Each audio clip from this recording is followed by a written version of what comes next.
আমি কিন্তু আগে বলেছি বেনামাজিদেরকে বলতেছি তোমরা নামাজকে ভয় পাও না, আমি তোমাদেরকে আমি এটা দায়িত্ব নিয়ে বলতেছি, অসুবিধা নেই। হ্যাঁ ইনশাআল্লাহ, ওকে। আমি বললাম আম্মা জোহরের নামাজ কেমনে গো 12 রাকাত? আমার আঞ্চলিক কথা, আমার আম্মা সহজ সরল মানুষ, উনি খুব মাশাআল্লাহ নামাজি মানুষ, আল্লাহ ওনাকে কবুল করুক। তারপরও গ্রামের মানুষ যেমন হয় উনি ঠিক তেমনই, একবারে এক্সট্রা অর্ডিনারি কিছু না, ওকে। আবার একবারে নরমাল না, ঠিক গ্রামের মা, উল্টা পাল্টা গুলো আগে মারতো, হ্যাঁ একবারে ঠিক গ্রামের মাই।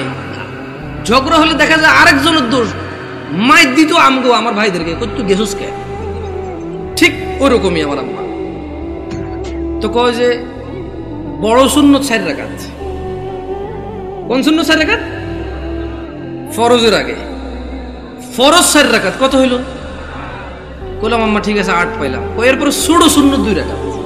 কত হইল? কইলাম আম্মা 10 পর্যন্ত কিন্তু আমি বুঝছি, কারণ এখানে 6 রাকাত সুন্নতে মুআক্কাদা আছে, বাকি 2 রাকাত কেমনে এসে 12 রাকাত জোহর নামাজ হইল? 2 রাকাত নফল।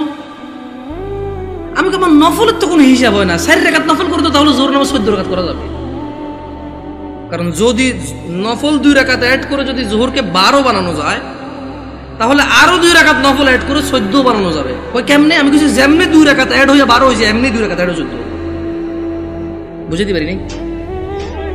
বুঝাইতে পারিনি কি? আমি কি ভুল শিক্ষা দিচ্ছি মানুষকে?